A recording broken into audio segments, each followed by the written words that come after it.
Good morning बच्चों, आप सभी का स्वागत है आपके अपने YouTube channel Anil R classes में। आज कुछ स्पेशल क्लास होने जा रही है जो आप सभी के लिए इम्पोर्टेंट है, कक्षा 8 से लेकर के कक्षा 12 तक। यदि आप लोग को अच्छे से आप नहीं जानते हैं हाइड्रोजन के बारे में, लिखा है क्या आप जानते हैं किसको? एच, यानी एच आपका क्या है? हाइड्रोजन है। आप हाइड्रोजन के बारे में क्या क्या जानते हैं? आपको यदि कहा जाए कि इसके बारे में 5 पॉइंट बताइए तो आप 5 पॉइंट नहीं बता सकते हैं, मैं गारंटी लेता हूं। आज मैं आपको कम से कम 30-35 पॉइंट आपको बताता हूं, आप अच्छे से याद कर लेंगे, ठीक है। तो चलिए शुरू करते हैं हाइड्रोजन के बारे में। हाइड्रोजन जो है ना, सबसे पहले हाइड्रोजन की खोज की थी किसने? हेनरी कैवेंडिश ने। तो लिखते हैं हेनरी कैवेंडिश। हेनरी कैवेंडिश ने हाइड्रोजन की जो है ना 1766 में, किस सन में? 1766 में हाइड्रोजन की खोज की थी। किसने? हेनरी कैवेंडिश ने 1766 में इसकी खोज की थी। लेकिन अगर जो कहा जाए तो हाइड्रोजन का नाम किसने रखा?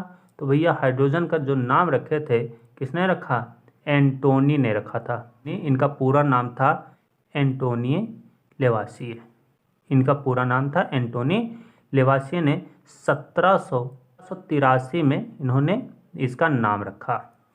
क्यों रखा इसका नाम?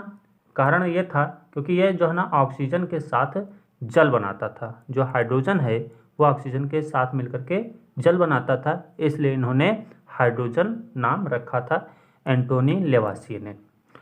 अब हाइड्रोजन का नाम जब रखा तो उसके बाद इसकी और क्या कहते हैं डिस्कवरी हुई, खोज हुई, तो उन्होंने और बहुत कुछ बताया। फिर पता चला कि हाइड्रोजन जो है ना सबसे हल्का तत्व है। हाइड्रोजन जो है ना ब्रह्मांड का सबसे हल्का तत्व हाइड्रोजन ही है।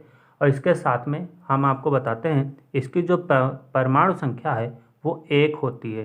परमाणु संख्या 1 होती है और परमाणु भार इसका जो है ना लिखा तो 1 जाता है, लेकिन वास्तव में 1 नहीं होता। इसका परमाणु भार होता है 1.00794, यानी कि इतना इसका परमाणु भार होता है, लेकिन लिखा क्या जाता है? 1H1, ठीक है। तो परमाणु भार वास्तव में इतना होता है लेकिन 1 लिखा जाता है।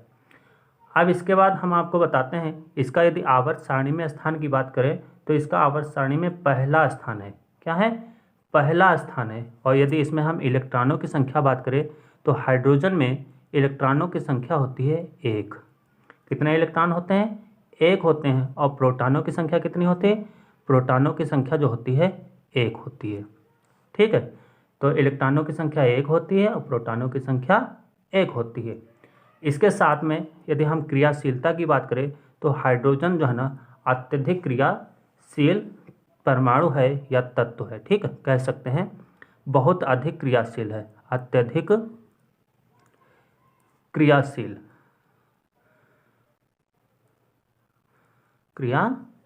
है।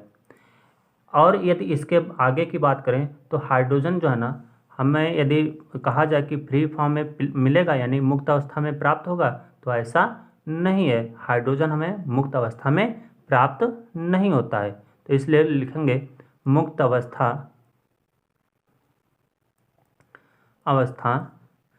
में प्राप्त नहीं किया जा सकता। प्राप्त नहीं किया जा सकता। तो ये किस फॉर्म में प्राप्त किया जा सकता है?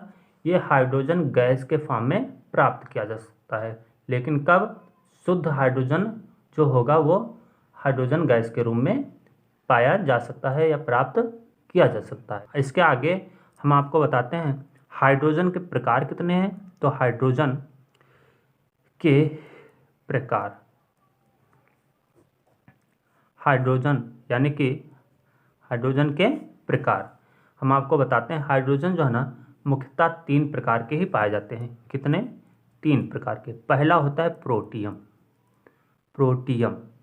और प्रोटियम को किस प्रकार से लिखा जाता है? 1H1, इस तरीके से प्रोटियम लिखा जाता है। जो प्रोटियम है इसमें जो है ना इलेक्ट्रॉनों की संख्या बात की जाए तो 1 इलेक्ट्रॉन होता है और प्रोटॉनों की संख्या की बात की जाए तो 1 प्रोटॉन होता है। और न्यूट्रॉनों की संख्या की बात की जाए तो 0 न्यूट्रॉन होते हैं। तो प्रोटियम में 1 इलेक्ट्रॉन, 1 प्रोटॉन और 0 न्यूट्रॉन होते हैं। अब इसके बाद दूसरा जो है, पहला प्रोटियम है, दूसरा क्या है, ड्यूटीरियम है। ड्यूटीरियम ड्यूटीरियम की जो है ना खोज किसने की थी? ड्यूटीरियम की खोज जो है ना, पहले हम इसको बता देते हैं ड्यूटीरियम को लिखा कैसे जाता है। ड्यूटीरियम को 1H2 इस तरीके से लिखा जाता है। और ड्यूटीरियम की खोज जो है ना 1932 में, किस सन में, 1932 में हेराल्ड उरे ने की थी। किसने? हेराल्ड उरे ने की थी। 1932 में हेराल्ड उरे ने जो है ना प्रोटियम की खोज की थी। अब प्रोटियम में यदि इलेक्ट्रॉन प्रोटॉन की बात करें तो कितने होते हैं? तो इसमें ध्यान देंगे, इसमें 1 इलेक्ट्रॉन होता है, 1 प्रोटॉन होता है और 1 न्यूट्रॉन होता है। ठीक है, 1 इलेक्ट्रॉन, 1 प्रोटॉन और 1 न्यूट्रॉन इसमें पाया जाता है। किसमें? ड्यूटीरियम में। तो इतना इसमें ये भी जानकारी रखेंगे आप लोग। ठीक है, इसके साथ में जो ड्यूटीरियम है वह ऑक्सीजन से क्रिया करके भारी जल बनाता है। जो ड्यूटीरियम है 1H2 या इसको 1D2 भी कह सकते हैं, 1D2।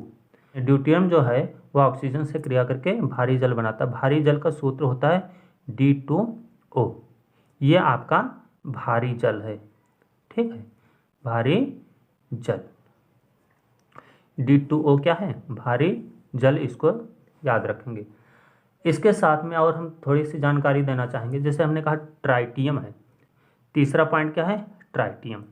ट्राइटियम इस तरीके से लिखेंगे और इसको इस तरीके से भी लिखते हैं। इसका यदि प्रतीक लिखना चाहें तो 1H3 लिखेंगे, या तो आप इसको इस तरीके से लिखेंगे 1T3। ये ट्राइटियम है। ठीक है, तो 1H3 या 1T3 आप इस तरीके से लिखेंगे।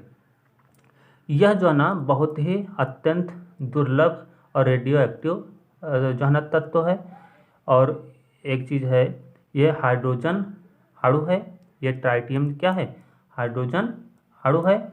और साथ ही साथ इसमें जो है ना बात करें, इसमें इलेक्ट्रॉनों की बात करें तो इसमें 1 इलेक्ट्रॉन होता है, 1 प्रोटॉन होता है और 2 न्यूट्रॉन होते हैं। कितने न्यूट्रॉन होते हैं? 2 न्यूट्रॉन होते हैं। और इसकी खोज किस सन में हुई थी? इसकी खोज 1934 में हुई थी। किस सन में हुई थी? इसकी खोज 1934 में हुई थी।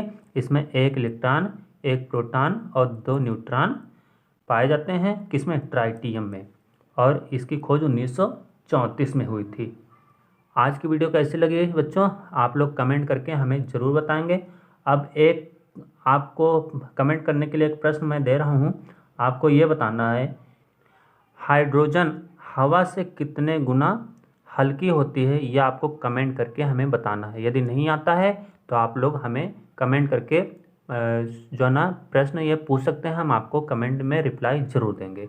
तो आपको बताना है हाइड्रोजन हवा से कितने गुना हल्की होती है। ठीक है, तो चलिए आज की वीडियो यहीं पर वाइंड अप करते हैं। नेक्स्ट वीडियो इसकी पार्ट 2 लेकर के फिर मिलेंगे। तब तक के लिए नमस्कार बच्चों।